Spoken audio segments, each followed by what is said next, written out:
Extremely Forward is brought to you by petervanderwaldshop.com, the official online store.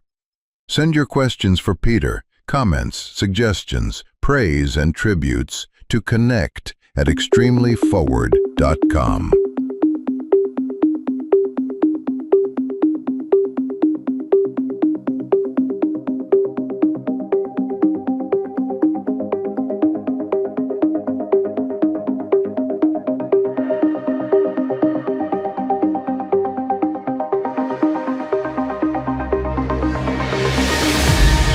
Extremely Forward is brought to you by petervanderwaldshop.com, the official online store. Send your questions for Peter, comments, suggestions, praise, and tributes to connect@extremelyforward.com. That's CONNECT@extremelyforward.com.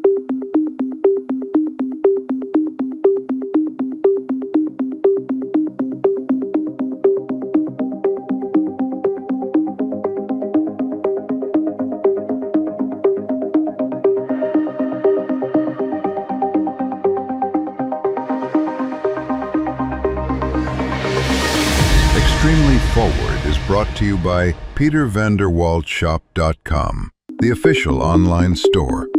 Send your questions for Peter, comments, suggestions, praise, and tributes to connect@extremelyforward.com.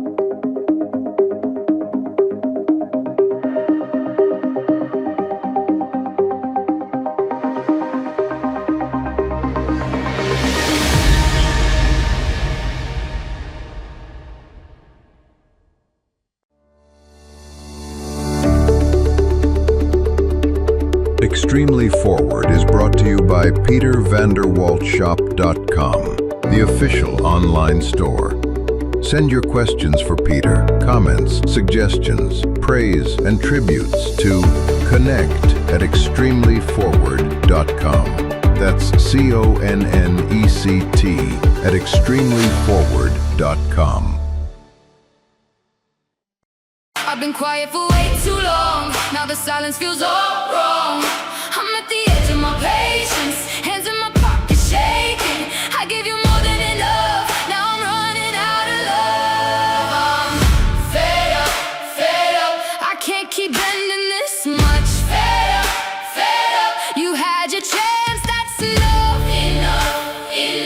I'm fed up, and I'm done with the tough luck. Keep the door half open And it is the last little bit of summer that we're spending here with each other. It is the winds of change that's starting to blow. We're getting to the end of the sunny season. We're moving into fall or autumn. And a little bit of much needed rain starting to kind of head our way. It's much needed. It was a hot one. I want to welcome you to the Extremely Forward podcast. If you're a brand new listener or you're an existing listener, I won't call you old. I'll call you existing. It's much nicer to exist than it is to be old, isn't it?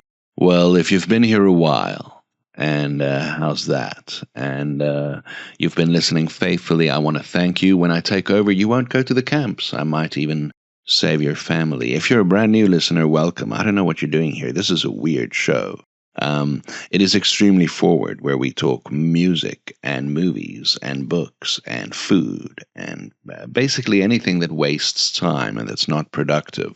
We have some sketches from time to time. I crack some cynical jokes, but you're not entirely sure if I'm joking or serious. That's kind of part of my charm.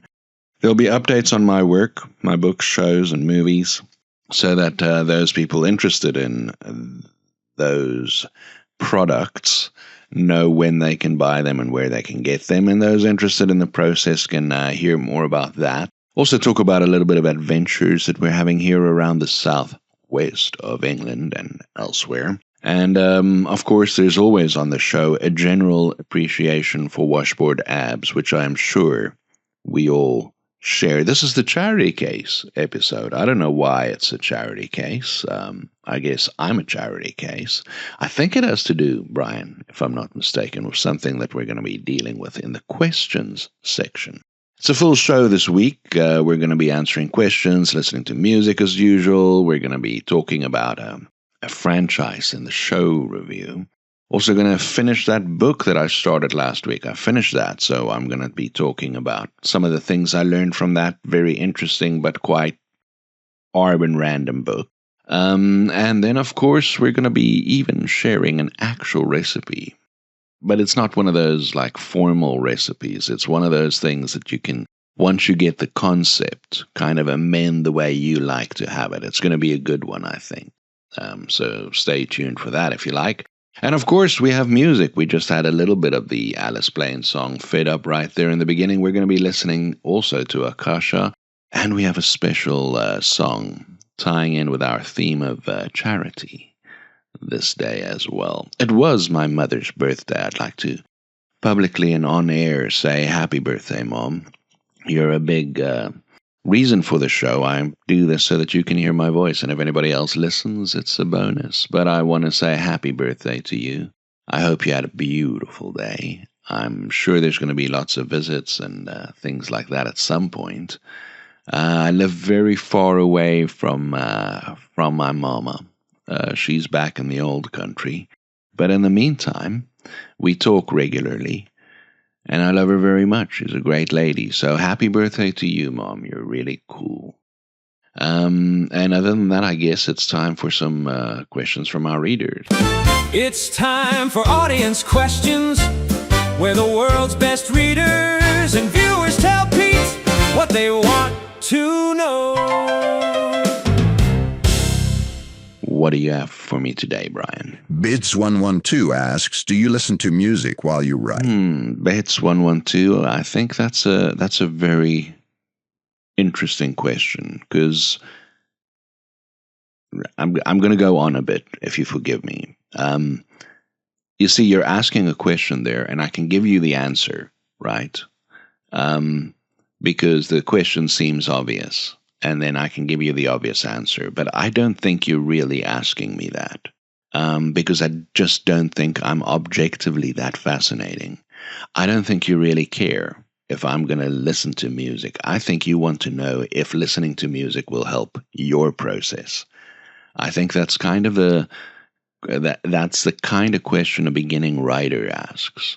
They want to know if there's anything that I do that helps my writing process that might help them. Now, if I'm mistaken, I will just answer it plain and straightforward at the end. But if the question relates to a creative process and one that would work for a writer, I want to say to you that it's very important, I think, if you're going to be serious about the writing thing, that you don't waste time on these fantasies of some sort of magical formula or process whereby you sit down and follow a specific ritual or whatever. It's great if those things work for you, and if there's anything you find that works for you, by all means, go for it. But I think you need to take some of the mystique and some of the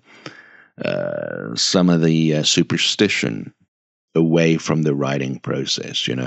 There's this idea that if only you could enter your perfectly situated office with a view of the sea and listen to Mozart at exactly 7:45 every morning and write for 9 hours, then you'd be able to produce. The truth is that you just need to produce. And you need to do whatever it is that enables and encourages you to write. You need to do those things. So by all means, use music and use any rituals you have and wear your lucky slippers or whatever.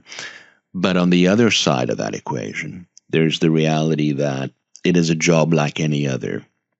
you can, if you're writing for yourself and for your soul, then by all means indulge your little, emotional games and your little aesthetic requirements and all that. But if you're going to be a serious writer, if this is what you're going to do for a living, then you got to get over all that. It's a job. It's a job like flipping burgers at McDonald's is a job. If you don't go and you don't flip burgers, then you don't get paid. You might not feel like flipping burgers every day, but you got to flip burgers if you want to eat. And it's the exact same thing with writing. Your work is no better than anyone who flips burgers. It's no more mysterious or secretive or exalted or blessed or anything. It is a gig. You need to have output. So you probably need to learn to write whether there's music or no music. You probably need to learn to write when there's distraction. You probably need to write when you're tired and you don't feel like it. You've got to put out product if you're going to have any product to sell. So I just want to preempt my answer with all that. Forget about what works as a process for me. Be very worried about what's a good process for you. I've heard a lot of different writers answer this question in a lot of different ways. So I know that, Stephen King once claimed that he listens to hard rock. Whether that's just part of his image or whether that's a real statement, who knows? Some people would say classical music because they're inclined to, think of themselves as very suave and sophisticated. Occasionally, I listen to music. I seldom listen to while I'm writing. I seldom listen to music with lyrics while I'm writing because I think that will just fuck me up. I don't think I can concentrate on creating words while there's words being fed into my ear. I will completely be distracted. So when I do listen to music, if I write, and I don't always, because it depends where I am and what time of the day it is and when there's a gap to write. And I might be on a train somewhere, I might be in a coffee shop somewhere, I might be behind my desk, I might be struggling that day and use music to get me like kick-started, and then I will pick something like a world music or some sort of, opera piece or some sort of whatever helps me set the mood for that scene, maybe is how I'll start. But then it usually starts annoying me and I switch it off anyway. So nothing with lyrics because I find that distracts me. And then if there is lyrics, maybe in a language I don't understand. So I don't mind listening to like Greek. I don't speak Greek. But I like Greek music. There's something like almost, exotic about it. So you can listen to it, and it's interesting, and the rhythms are interesting, and the scales are interesting. So yeah, that's the answer. I don't really. But I think when it comes to your own process, do whatever works. If you find that writing to music makes you more productive, then write with music. If you find that it distracts you, then switch it off. Anything that works is acceptable. Anything that helps you, anything that enables or empowers you is good. And forget about finding some secret thing. The only way to write is the ABC method, and that is apply, bottom, in chair. Sit down and write. Write when you don't feel like it. Write when you have a headache. Write. Music, no music. Grenades going off next to you. Fight with a boyfriend. House being foreclosed on. Write. That's the only way you can do it. Sean wants to know, are there any causes you support it? Ooh, again, I wonder what this question really is about. There's always a question behind the question, because I mean, all I can do here is flash my creds, and just say something that's a nice, acceptable platitude that everybody can applaud me for.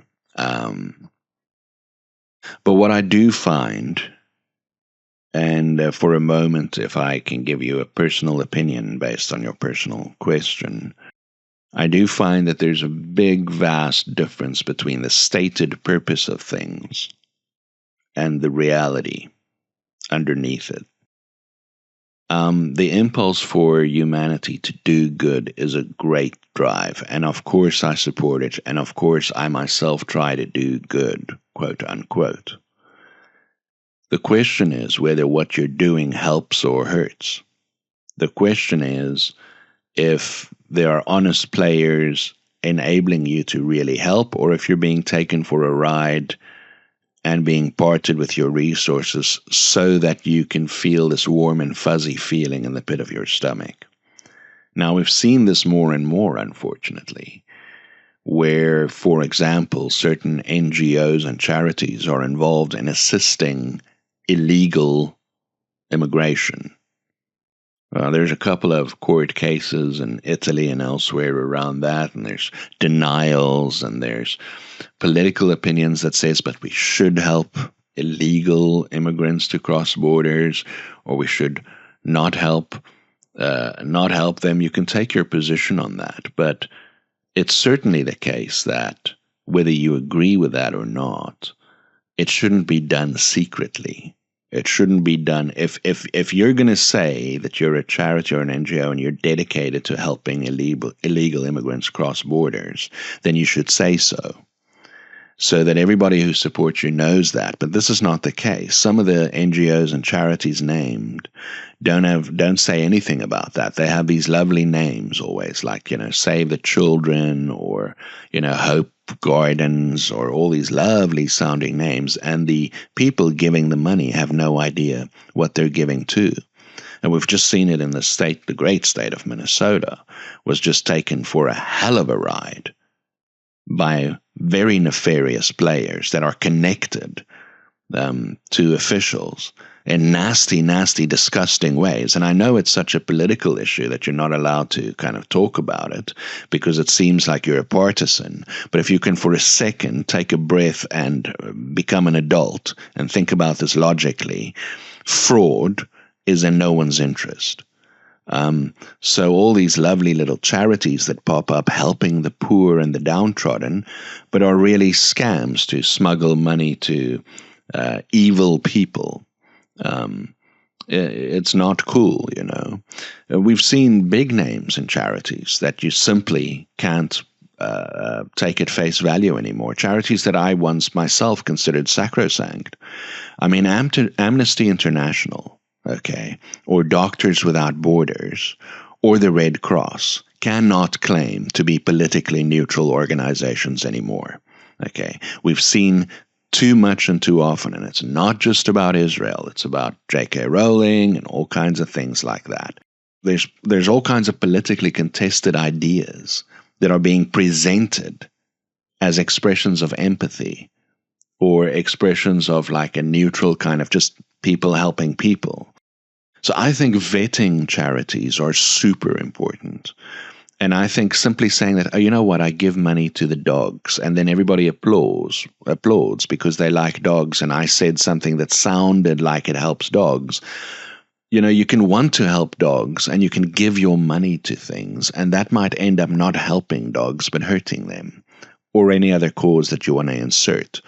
I'm very cynical about the work that so-called charities and so-called NGOs are doing around the world. I think the world will be a better... If I was dictator for a week, on day one, I would order a massive audit of every single charity in the world. I would want them to open the books, and I want to see what they're doing.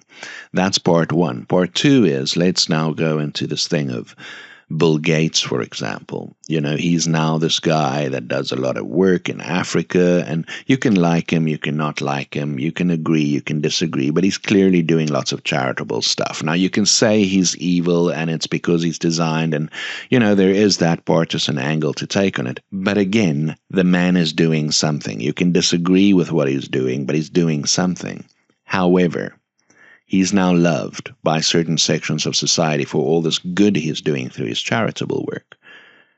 Back in the early 90s, when Bill Gates was just selling computers, or selling software, getting computers into everyone's house, he was considered evil.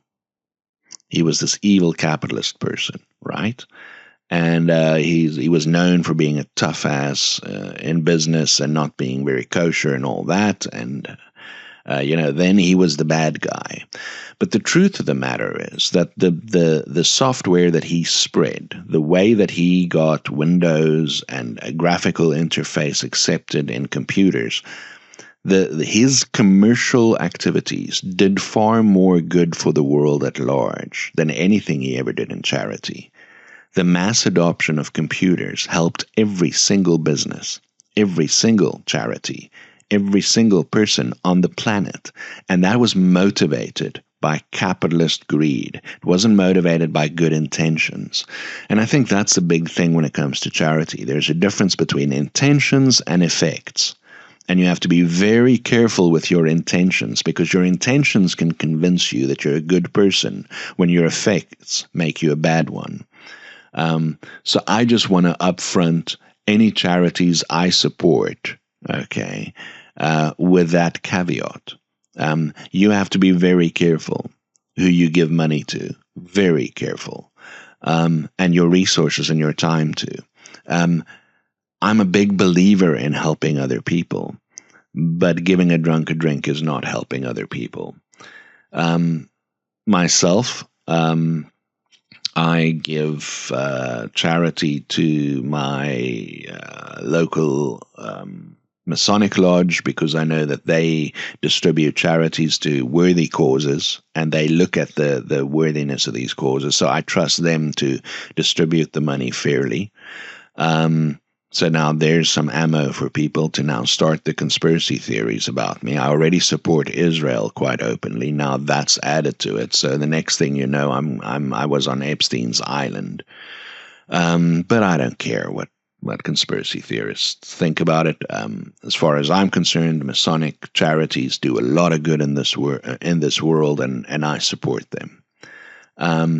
My own personal causes that I particularly am fond of, that's close to my heart, is literacy. Being able to read changed my world. It changed my life. Being able to read changes every person who can do that, becomes mentally equipped to do things that they otherwise would never have done. If you can read, you can learn.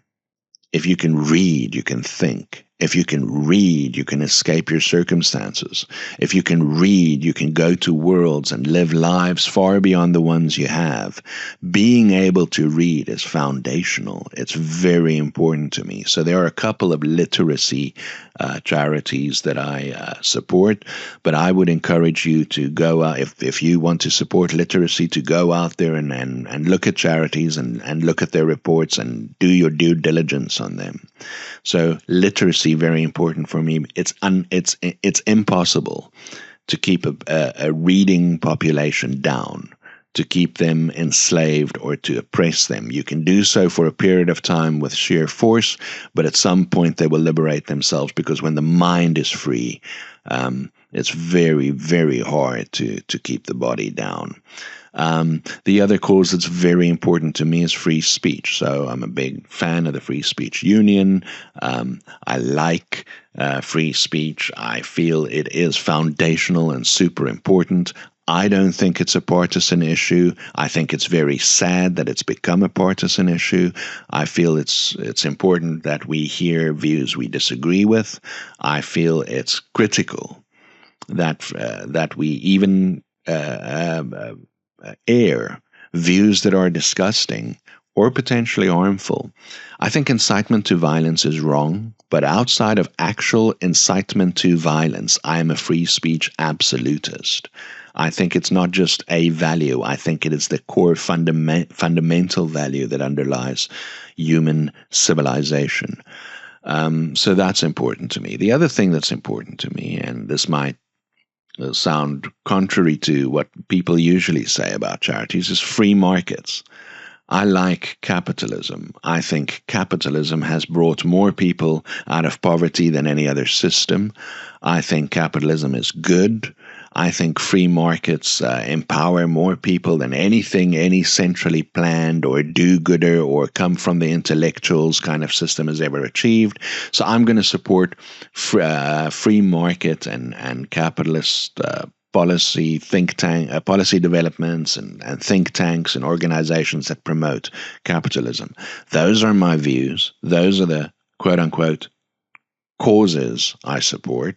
You may agree, you may disagree, but whatever it is that you want to do, I would recommend some due diligence. And with that, I'm going to take my first break, and there's a special little song about charities.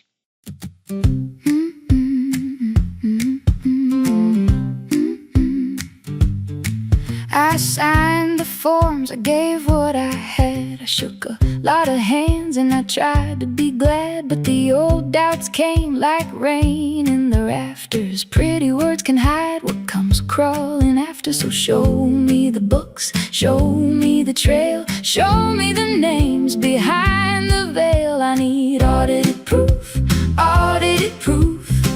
I need the numbers to stand. I need audited proof, audited proof, before I lend you my hand. If your mission's clean, then prove it true. I won't back a cover for slime buckets like you.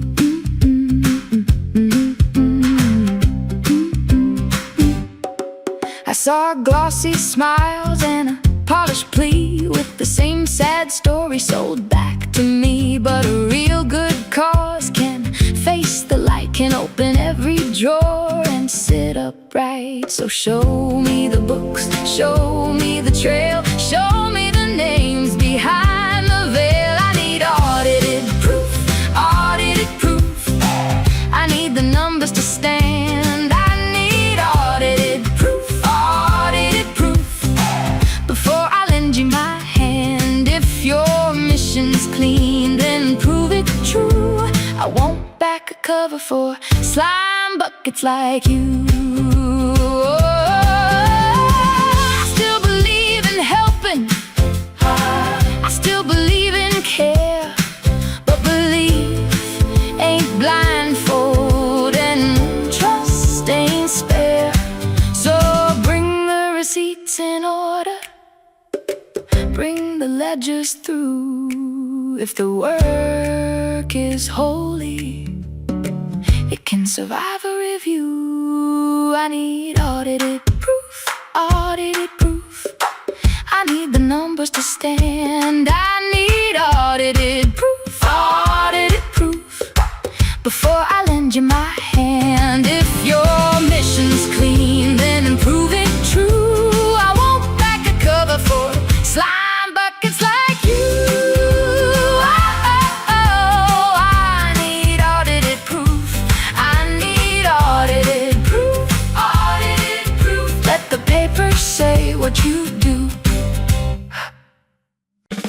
Introducing Greta Ice Cakes, the ice cream bar that cares deeply about the planet. Locally chilled, carbon conscious, emotionally superior. But just when you thought this artificially sweetened snack is all about climate change, you discover its spicy Islamist-inspired center with sprinkles of fashionable socialism. Now with explosive goodness. Greta Ice Cakes, now available wherever outrage meets the freezer aisle. How dare you?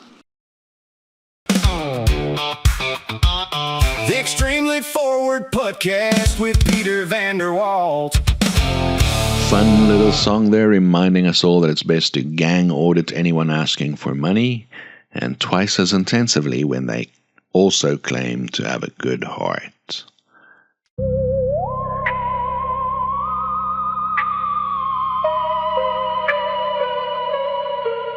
If there's a show we want to know, should we go or was it a no-no? One little thing before we get to the main movie franchise that I want to talk about. This September on Netflix, it's the return of Fauda. If you're an existing fan, then you should look forward to that. Leo Haas's beautiful television series, Fauda. If you haven't watched it yet,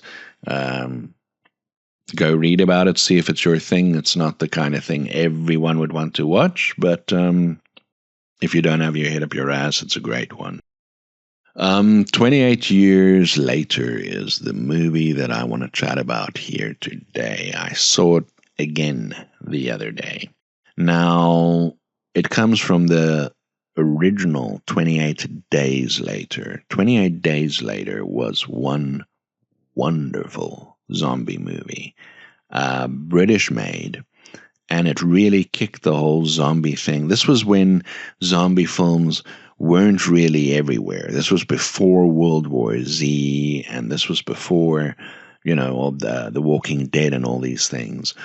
Zombie films kind of faded into history, and it became, there was Night of the Living Dead, I think, and then after that there wasn't much happening, and there wasn't really much. And then 28 Days Later kind of revived the genre, and it was a wonderful film. It's a very good horror film, 28 Days Later, and it was very well done, and the zombies were super scary, and it was really great and atmospheric. It was a wonderful film. Then there was 28 Weeks Later, which was the sequel, and that was like, I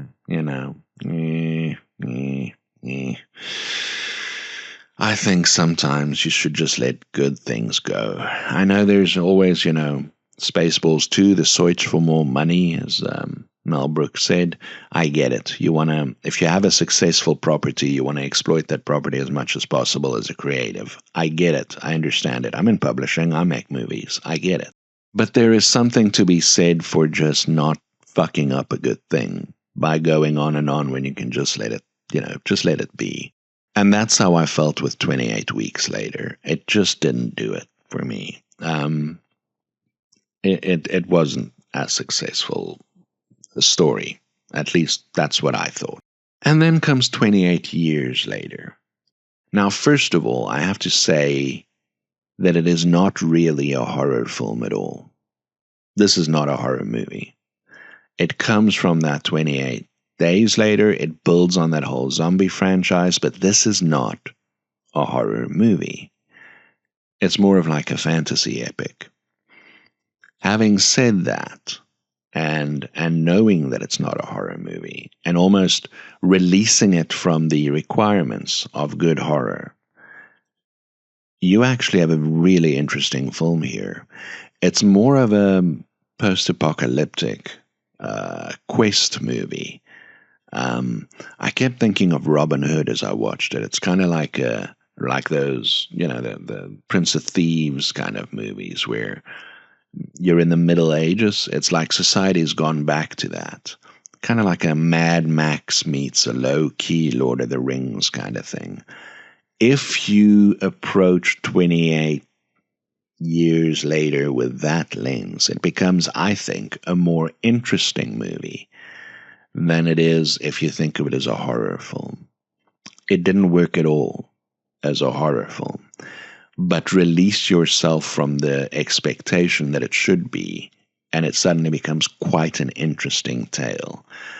I can see that this is a franchise they're going to keep riding into eternity. This thing is not going to stop. This 28 thing is going to go on and on and on like an ever-ready bunny on Red Bull and steroids. So we can just make our peace with that. It might actually even be an interesting franchise to explore for viewers and audiences if that kind of post-apocalyptic quest thing it's where it's more focused. So, weird one, 28 Years Later, not really a horror film, but actually quite a good film. So if you're into zombies, check that out. But I don't think it's a zombie film even anymore. It's more now like there's another species of humanity. It's like suddenly we meet the orcs or something. It's no longer zombie. It's no longer horror. That's okay. Not everybody has to stick to horror. That's my thoughts on 28 Years Later. And then, quick book review. Oh my God, it's a book review. We're so very sophisticated and literary.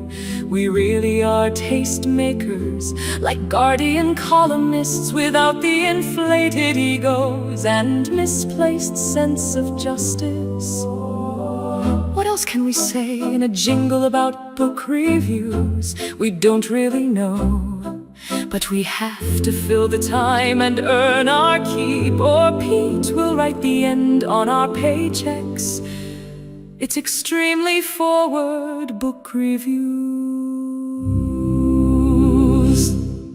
So I read this book Thomas Wall wrote called Publishing for Profit. I started speaking about it last week and I finished the book. It was wonderful to read. I learned a lot from it. There's a little bit of insight there for people who don't know the publishing game, and I thought I could share some of it for those of you who might not be in it, who might find some stats or some ideas fascinating. Here's things that the ordinary person doesn't know. And now we're talking about publishing, big publishing. We're talking about publishing as it exists, the big 5 publishers out there. And the big distributors. We're talking about that. We're not talking about the independent avenues and we'll help you publish and we'll take a fee from you and help you bring your book about and self-publishing on Kindle or that. We're talking about real publishing. And this book kind of, the point of the book is to help you be profitable if you run a publishing operation. So quite a niche kind of thing. But there's some interesting things in there, even for people who aren't interested in publishing. For example, and I don't think people know this, between a book being signed off as an approved, as an, okay, yes, we're going to publish this book, between that moment and the book hitting the shelves, how long do you think is that time period? Well, according to Publishing for Profit, that time period is about 3 years. A scary thought. 3 years between, okay, we're going to publish your book and it hitting the shelves. That's a 3-year period. People might not know that. The other thing is, what is considered a successful book? Now, most books sell, I think the stat is most books sell less than 30 copies. A successful book in fiction is considered 5,000 copies. 5,000 copies is considered a successful book. I'll tell you one thing. If you sell 5,000 books, you're not making much money on that. But yet, it's considered successful. For a nonfiction book, that figure is 7,500 books. That's pretty interesting. So yeah, it's a book about, planning and processes and how to get your thing up and running and do so profitably. It talks also about these payment terms that the book trade has and these distributors that get you to, send them books and then they pay you 120 days later. And of course, the other thing is that returns are accepted in this industry. So if let's say I sell 1,000 books to Barnes & Noble of a specific title, whatever they don't sell, they send back to the publisher, and the publisher must refund them for that. That's quite an interesting thing. No other industry really operates this way. There's a lot of things in publishing that's kind of makes it hard to make margin and to make profits. But then this book is about the traditional industry. It's not about some of the interesting new things happening. Publishing is actually a very old, outdated business model. I mean, it hasn't been disrupted to the same extent that, say, the music industry has been disrupted or the film industry has been disrupted. Publishing is still kind of going on the same thing the same way. Now, the argument could be made that Amazon changed things, and I guess it did. It made it more, it made it easier for people to self-publish, and in that, it kind of created a whole sub-market of things. But from a big publishing point of view, Amazon is really just a massive retailer with a lot of market power. They haven't changed the game intrinsically. They just grabbed a lot of the margin for themselves. It's going to be interesting times ahead. And for those of us scrappy rowdy little fighters, it's going to be interesting to see where we go. And with that, it's time for a bit of a break again. Let's listen to returning favorite Akasha. Yeah.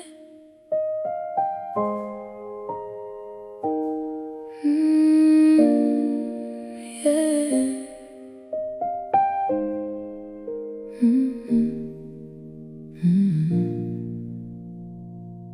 Coke up on the table, your name on my phone. I could keep it easy, keep my heart alone, but your left got in like a key in a lock. Now I'm at the door and I just can't walk. I know the cost, I know the ache, I know the part that wants to break. Still I stay, still I lean. I want the good and all it means. I choose love, I choose love. Even when it hurts, I choose love. I choose you, I choose us. With a shaking heart, I choose love. Oh, scars talk loud when the room goes dark, but you touch my hand and it calms that bark. I don't need perfect, I need real, something true enough for the way I feel. I know the cost, I know the ache, I know the part that wants to break. Still I stay, still I lean. I want the good and all it means. I choose love, I choose love. Even when it hurts, I choose love. Oh, I choose you, I choose us. With a shaking heart, I choose love. If tomorrow shakes, if the ground moves slow, I'll keep my feet where your arms still hold. Let it be hard, let it be bright. I'll meet you here and I won't run tonight. I choose love, I choose love. Even when it hurts, I choose love. I choose you, I choose life. With a shaking heart, I choose love.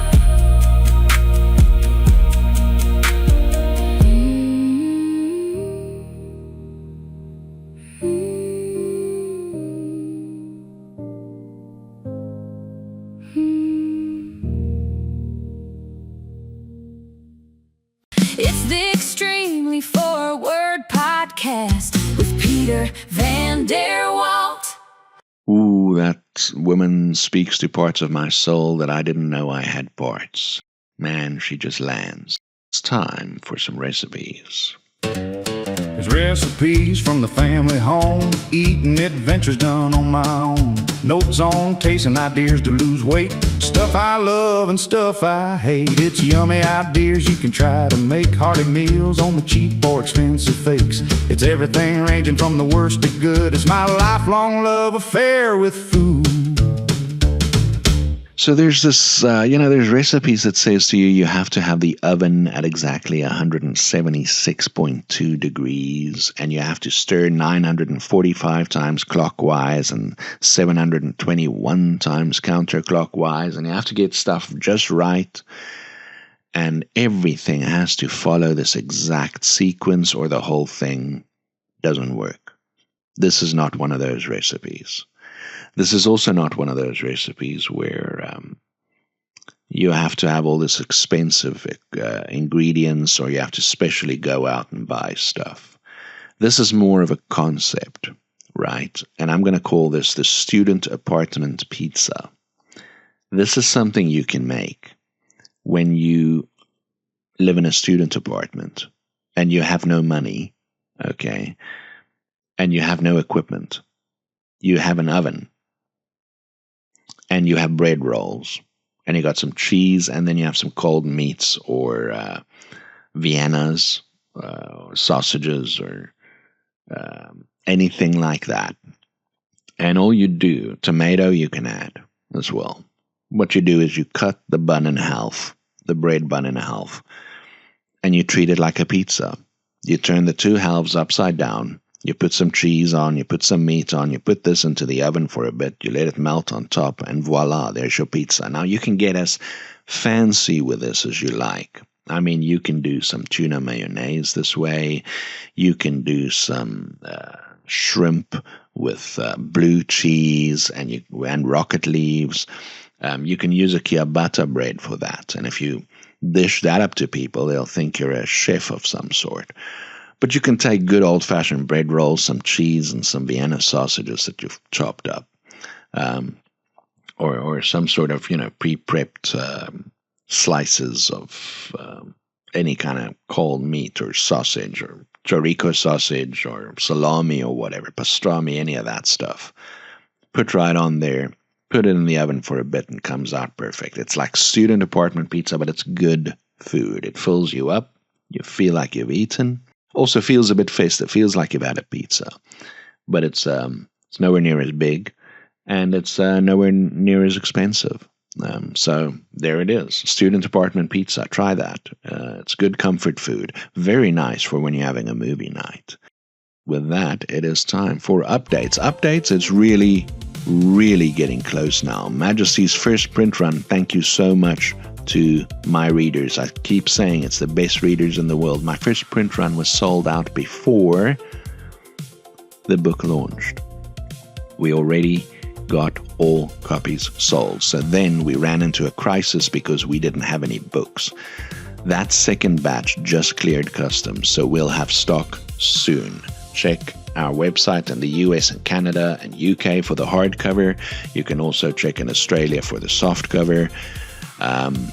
Definitely soon now that we'll have Majesty up and running, and we will resume our road shows around the country here nationally throughout the UK. We'll be appearing here, there, and everywhere, meeting fans in person, direct, and talking to people all over the country who love horror and science fiction.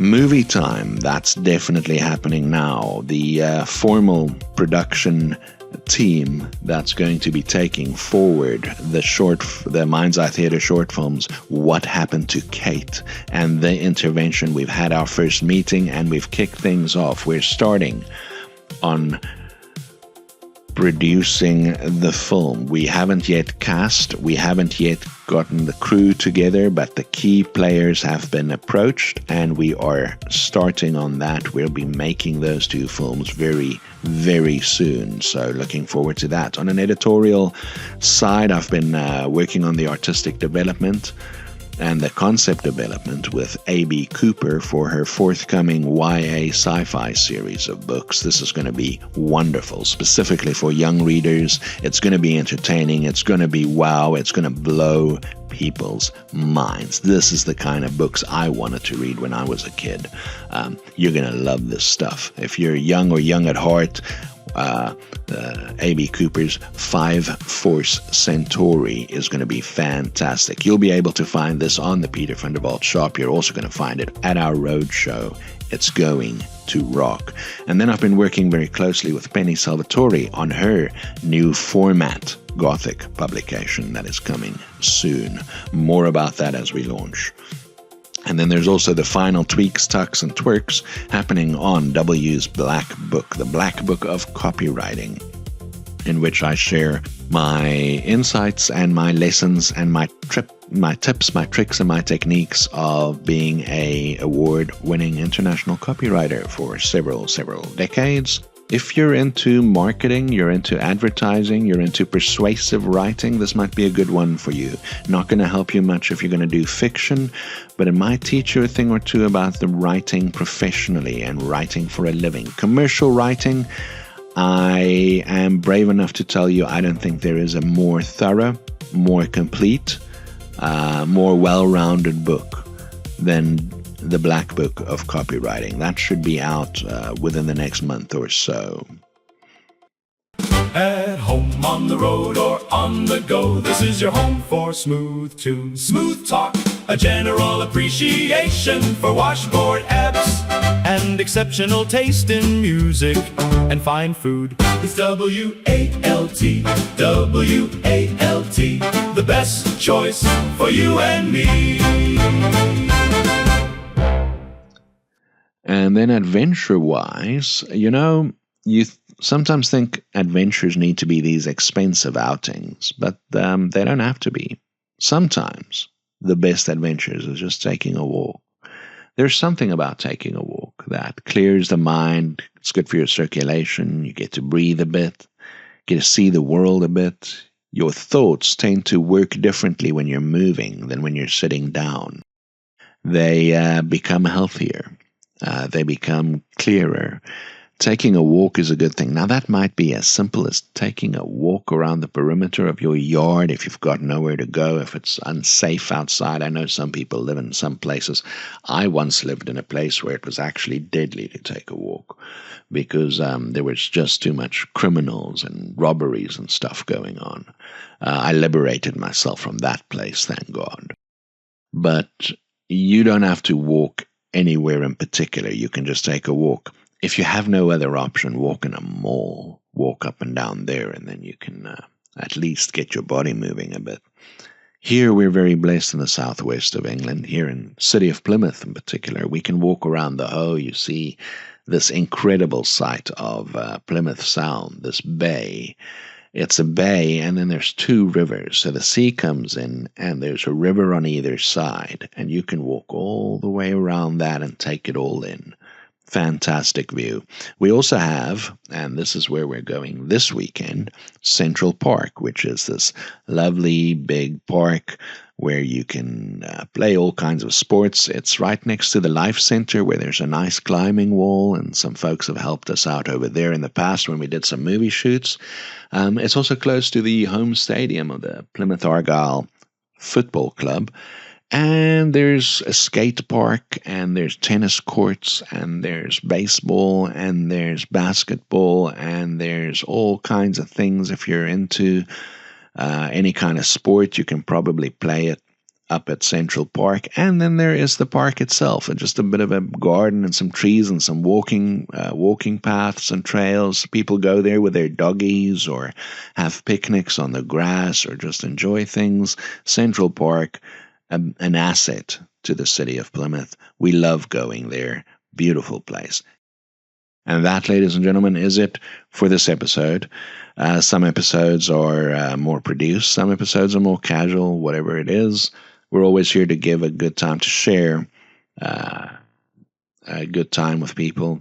The next episode will be episode 9 of season 2, which will be hitting your earlobes if you download and listen right away at 700 in the AM on Monday, the 31st of August, 2026. We've got some Spanish music coming, and we've got some country music for you on that episode. You can listen to the Extremely Forward podcast on free speech platform Rumble, where going forward, we're going to very slowly start releasing bonus features and bonus episodes exclusively on Rumble. You can also catch us on YouTube, of course, every Monday. We're here. It's an audio only, but we do have it here on YouTube. And then, of course, you can listen on Spotify. Spotify, if you're listening to ebooks and you're listening to podcasts and you're listening to music on Spotify, we're definitely there as well. So please listen, like, enjoy, share, engage, do whatever you like. You can do so, and the platform of your choice, and we appreciate having you. If you want your questions aired You can ask your questions to us or to me, and I will answer it here on the air using your real name or a pseudonym if you want. There's no rule for that. You can send your questions to connect@extremelyforward.com. You can also have questions, complaints, character assassinations, whinges, whining. I cannot promise you that I will take any of that crap seriously. Mostly it's water off a duck's back. But if you're constructive, we're kind of open and we would like to please the audience. So if you have something useful to say, we're always happy to hear it and we'll help you implement it. And with that, don't pull your sister's hair, eat your vegetables. Until next time, Alice Blaine tells us why she's so fed up.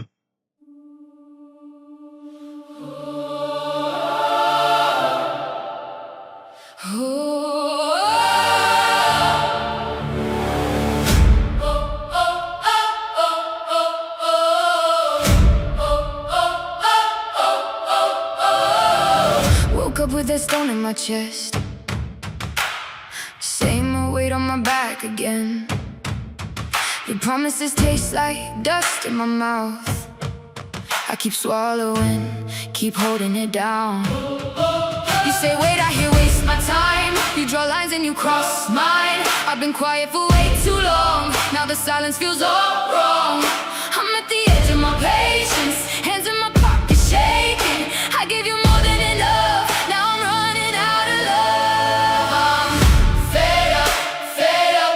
I can't keep bending this much. Fed up, fed up. You had your chance, that's enough. Enough, enough. I'm fed up, fed up. And I'm done with the tough luck. You keep the door half open and slam it shut. Call it peace, but it's really just cuts. I see a text like a chain on my phone. Every little word drags me back home. I don't need a fix, I need a way out. Need my name back, need my voice loud. Tired of the circles, tired of the spin, tired of pretending I can take it again. Take it again, again, again, again. I'm at the edge of my patience, hands in my pocket shaking. I gave you more than enough, now I'm running out of love. Fed up, fed up. I can't keep bending this much. Fed up, fed up. You had your chance, that's enough. Enough, enough. I'm fed up, fed up. And I'm done with the tough luck. Don't call it growth if it only hurts.